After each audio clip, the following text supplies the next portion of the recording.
Hello, everyone, and welcome to another Bensday with Batgirl Ben. Hi, Ben. How you doing? Hey, not too bad. How you doing? I'm doing great. Still recovering. How was your trip home? Not too bad. I can't complain. Uh, So, I know. I'm sorry to cut you off. I'm really interested to know if you had more time to go through the conference this year. We're talking about Dragon Con, folks. I didn't have a great deal of time. I went and I met went to the Walk of Fame, and I met the two astronauts from 2001 one day, and then I did some shopping that last day. But mostly it was walking around, meeting citizens, handing out pins and flyers and such. It was a good Yeah, time. those flyers, and people are really interested in the game. Did you find that to be like everyone I talked to when you gave me those cards was really interested in what the game was about? And when I Yeah. told them, yeah. Oh, you're saying yes? Oh yeah, that's the reason I like Dragon Con so much is I go to Comic Con, I go to PAX. I feel like they're a very temporary audience. Those other places, Dragon Con, these are the guys who are 65 and they're still speaking Klingon. Yeah. Yeah, they're the hardcore geeks we want to keep our banner forever. It's like the soul of the machine there. It's a great con to do. I was impressed by I think it was maybe one, two, three people that were in the Star Citizen Q&A that said that they were there when Chris showed off Wing Commander back in the day, or when someone did. They were playing Wing Commander back in the day, and I won't talk about back in the day because I played it then too.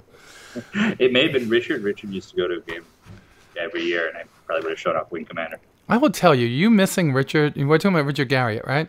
Yes, yes. You missing Richard's. There are so many things that are going on in Shroud of the Avatar that need to be in Star Citizen, like cannibalism. And you could only laugh at that, right?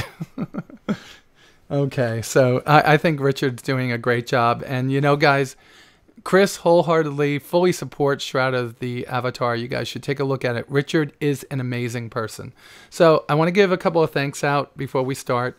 First thanks is to Marcus and Sarzu, who got me the CitizenCon poster. Thank you so much. I've already brought that over to what we call Michael's out here to get it framed, which probably cost a lot more than the paper it was printed on. And a very special thanks, and I'm sure you'll see more thanks from Ben later on in the week, to Candace, who actually let us sit at her table. The bar that we used for our bar crash actually had a big event going on, which was a gator party. And the manager called me today to say that she was sorry about that. So if anyone went out there and found that there was too many people in the front of the bar and they didn't think we were there, we were in the back. I'm sorry about that. But thank you, Candace, for letting us sit with you. All right. So we've got quite a number of questions, and one of the last announcements as I go through these questions and ask the first couples ask the first couple of them is that starcitizenaa and INN, the Imperial News Network, have joined into a collaborative effort. So for now on, any interview that I do, whether it be with Ben, with Sandy, with Chris, with Darian, with Lisa, with whoever I talk to, David, it's going to be co-hosted by both sites. And I think that's great. Anytime you can get the energy and the passion that those guys and girls over there have for the game behind you is wonderful, and I put 100% of my effort behind them too. So let's go in and ask one of their questions first. And Ben, one of their first questions is, what are your thoughts on open development versus standard development? Do you think open development is beneficial long term, and are there any downsides? It's totally the case of different strokes for different folks. We love open development, of course. It's how I went into this saying, how would I want to have seen the game develop when I was a Wing Commander fan? What is all the information I wish I could have gotten from the company? So I mean, it's player friendly. It's hopefully interesting to everybody. I like, I love above everything else the idea that making the game is the game. That I hope folks feel like they've got their money's worth before the game even launches. I think it's a great experience. I think there are also plenty of cases where it's not the thing to do. Like I don't want to watch the soup get made for Battlefront. I want there to be Star Wars on my my Xbox, and that's it emerges fully formed. The different strokes, different folks, different projects can have it different ways, and it can still be cool. I think that's a perfect way to put it. I love that you guys do this, because when you put up the lore builders and give us an opportunity to give what we, give our ideas, and they get incorporated in the game, it actually makes us feel like we're part of the design team there, and invests us more in the game. So that's good. Yeah, one thing I look back there on is like the Star Trek fandom in the 1970s, where so much kind of quasi-continuity kind of like arose out of what fans were doing. And I wanted to say, how do we harness that right now? How do we give people that buy-in? How do we help them do the same thing we're doing? And it's great so far. Yeah, it is so far. Let's see how it goes the next few months, because you have a lot coming out over the next few months. I can't wait for CitizenCon, knowing what's coming from that. All right, Pappy Boynton has a question. And I know that you went through the Q&As for both the Vanguard for 1 and 2, right? We have 2 Q&As for it, and there still seems to be some an air of confusion about these battlefield upgrades. Can you explain in your own words what your idea of these battlefield upgrades are supposed to be?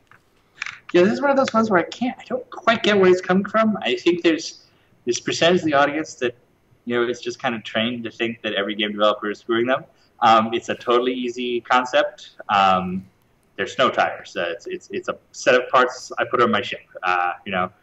Hey, I have a base Vanguard. I'm going to take off the nose gun. I'm going to take the pod out. I'm going to take the turret off. I'm going to swap out the wing mount so it's a different hard point, and I'm going to put the other ones on. All right. And when they're stop there, then. Okay. I don't mean to cut you off. You're saying the right things, and we said that in the last show. Do you remember that?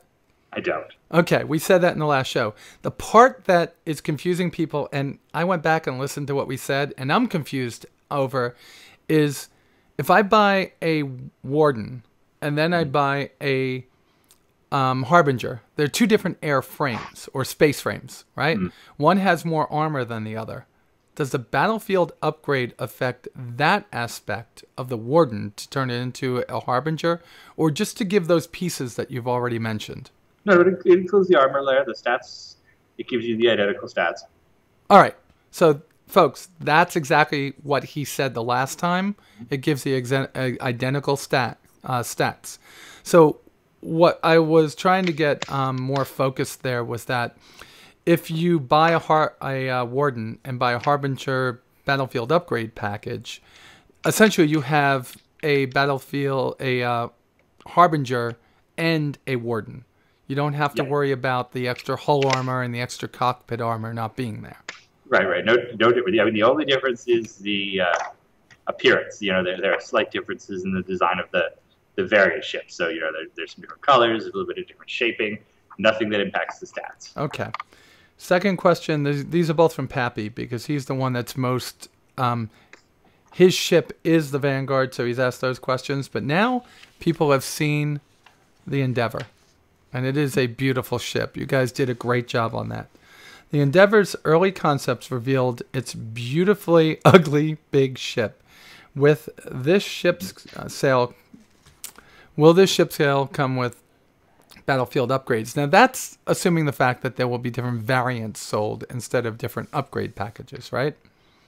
Yeah. So the plan for the Endeavor is that there is one base hull. There's not a bunch of different variants. There's one base hull, and the pods that attach to the midsection and the front rear are different. So it's more like the Retaliator than it is the Vanguard.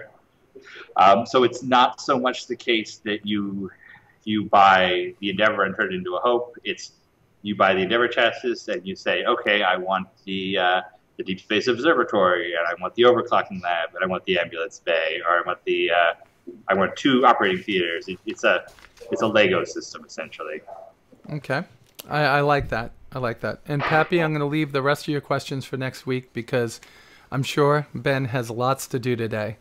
Reaper wants to know, would there be a way to set up landing pads? I think he's looking for forward operating bases for Operation Pitchfork.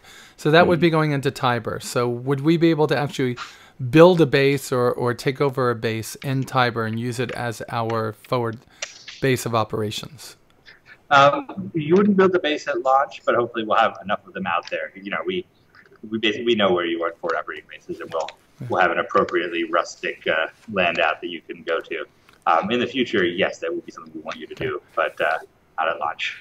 Now that opens up a secondary question for me, which I wish I was able to ask during the Q&A last week. Some of those questions I wanted to just jump in there and say, what about this? And I did once, right? So in this one, what I want to know is, you guys know that this is coming and you already have your iron hay bale, I guess it is, that you're doing on your own operation? Yes, that's our response to So knowing... Okay, so knowing that Operation Pitchfork is coming, are you building assets into the game that will allow things to like that type of crowd-oriented operation to be easier to organize and take place? Yes. Okay, that's all you have to say. Okay, we'll ask about those on another time. I have a Twitter question for you, and this is from Nick Stratton. And he wants to know, does the Vanguard still have the nasal weapons mounts like in the concept sail model? Yes, no change to those mounts. And, all right, we're not going to ask his second question because we know that that's not taken care of yet, which is the Retaliator's cargo capacity. Yeah, still working on it. Moosebeard wants to know, will the Starfarer captains have a poison pill or a way to contaminate fuel so that it can't be used by pirates, maybe at the cost of losing their hull or half of their hull? I don't think specifically contaminate fuel, but you could dump it to prevent it from being used. Yeah, right. Wouldn't that be easier? But Yes. Being space, there is a way to actually capture that out there. So it would be the same. Yeah, but you need another Starfarer. Yeah, you need another Starfarer. You set your ship to self-destruct, you dump the fuel, you dump the cargo. Hell, you dump the fuel and you ignite it. I don't think you need to specifically poison fuel. In fact, I'm not even sure how you would poison fuel in this. Okay. So I had a couple of questions. I don't know who asked this question. I think it was from either Twitter or somewhere else. Oh, it is. It is from Dr. Nefaro, and he wants to know, will the Caterpillar be sold as variants like the Constellation or as a base plus modules like the Retaliator?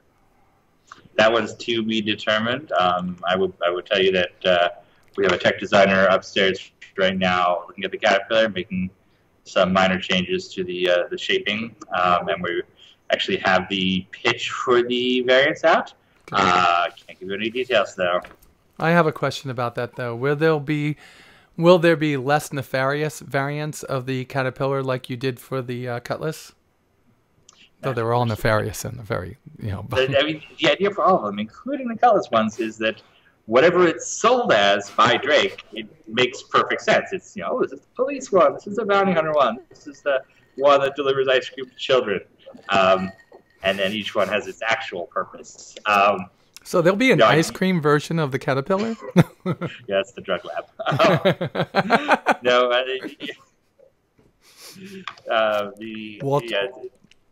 with Walt and Jesse on it.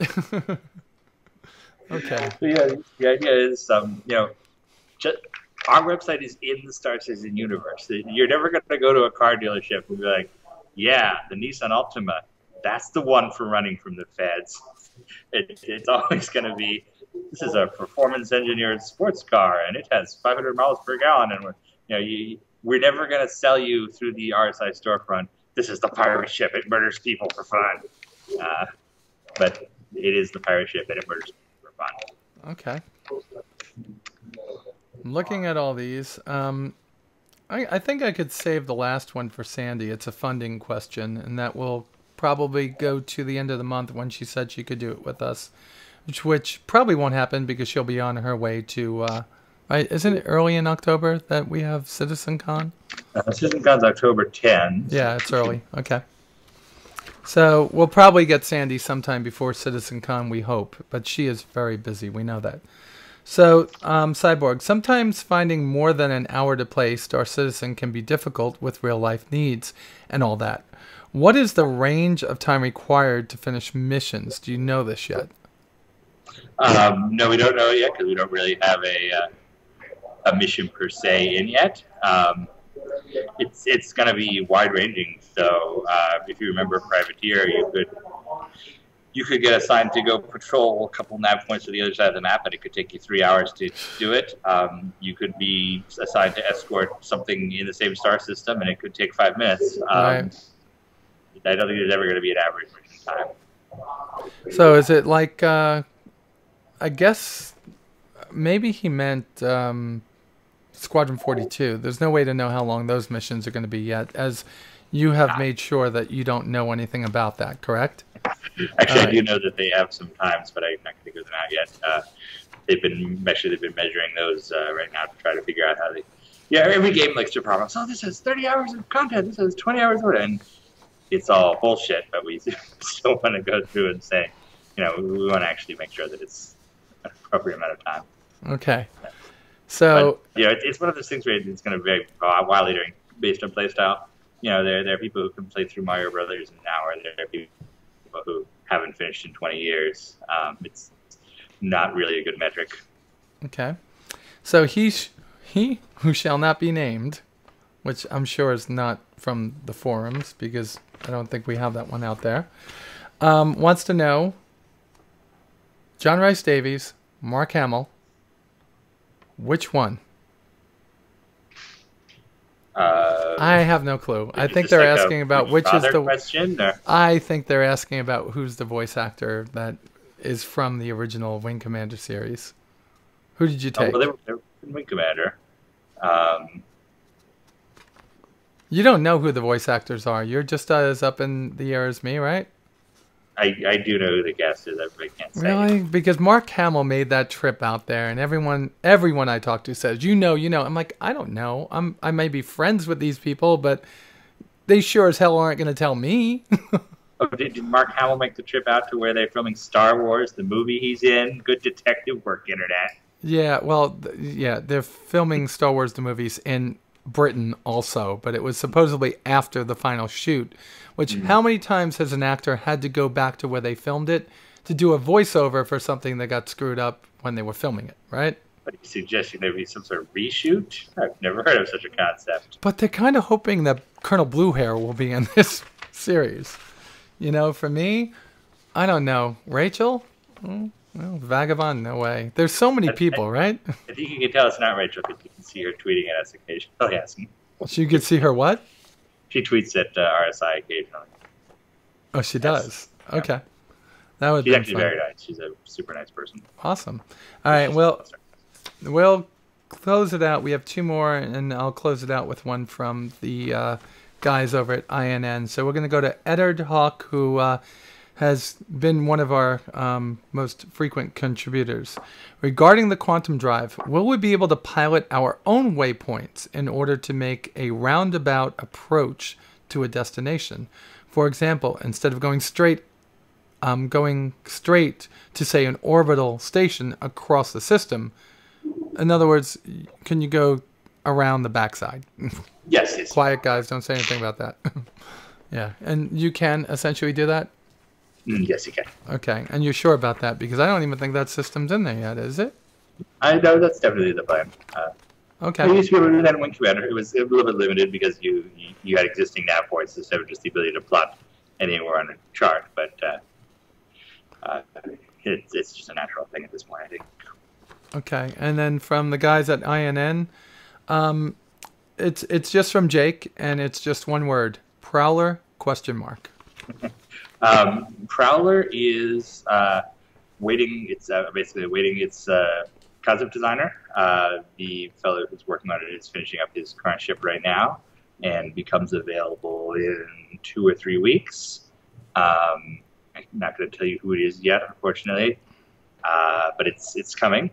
I would do some Prowler trivia if you want. It's named after a canceled Origin game. It was called Prowler. It was originally developed for the 3DO. And when the 3DO went bust, they worked on it for the PlayStation. It was done by that kind of B team that wanted to do Week of Better Prophecy. And it was like a mech game. So, I don't know. It's the only Prowler information I can share. All right, and that's what it's about. So That's been a pretty good show and a pretty large number of questions for 20 minutes. Good job, us. Yeah, we did good, and I can get you out of here in just like one more minute. So, I am very interested in knowing that as resources become available from the Squadron 42, because obviously a lot of those ship designs and everything are being rolled off. How quickly do you think that production is going to start coming on board for the PU ships? Well, I mean, we're producing PU ships right now. Yeah, I know you are, but there was a statement, whether it be by Chris or you guys, that as Squadron 42 releases some of the resources that they use for ship design, there should be, yeah. You know what I'm saying? That's happening already. Basically, we sat down in the last couple of weeks and we divided up the UK and US studios essentially by manufacturer. So we all have new marching orders as to what ships get done when, and that's happening right now. So there's been a lot of reassigning production priorities this last up through this morning. All right, and being that I love the designs that Chris Smith was doing, especially he did the Origin ships, right? The Yes, 300 series. The 300 series. What's he working on now? Is he working on the reworking of the 300? No, I think he's working on PU stuff right now, non-ships. Okay, cool. That's all we got, Ben. Thank you so much. And I know you got to shoot a TV tonight, so I appreciate. Well, Sandy gets back today, so we're going to be a little late today. Okay. A couple more hours. Well, I'm very happy you gave me the time today. Thank you so much. And thanks for all that you gave us here in Atlanta. Next year, I hope to help you make that even bigger. I'm going to be working with people on You're Okay to see if we could do a tournament again, if that's all right. Yeah, in fact, let me loop you in because I would love to have you work with the organizers of the con so we could do some more stuff. I want to do like a panel introducing Star Citizen. I'd like to do a longer Q&A. We want to premiere some stuff. We've been talking about some things that will dovetail with that date next year. Then loop me in, because I think that one of the things I think I was complicit in is we didn't give enough of a lead-in to what Star Citizen was for all those new people that were in the room. And I apologize to you folks if you're watching this today, because, you being there for the first time, we should have really reached out to you and given you an idea of what the game was, and I should have taken that opportunity. But Ben, I think that what I've heard everywhere that I talk to people is you guys did great. I think that one of the funniest things that I heard on the whole weekend was during David and David's panel with Felicia Day. Of course, with Felicia Day there, it was going to be funny about sex in the Star Citizen universe and how Felicia's looking forward to sex with the stars. So that was pretty fun. So I can't wait. I went to college with her. You did? Yeah, we went to UT at the same time. Oh, shit. Did you know her? I did not, although we were also in the same Ultima fan club when we were teenagers. Oh. So we kind of have parallel lives. But, I'm prettier than she is, so. Okay. Oh yeah, and please ask Alexis to forgive me for making Sandy come here and take her ticket for the second year in a row she wasn't able to come. And I promise her next year, if she is bumped because of me, I will buy her a ticket. Okay. Okay. All right. All right. Thanks a lot, and I will talk to you next week. And thanks everyone. With that said, y'all be safe out there, and we'll talk to you soon.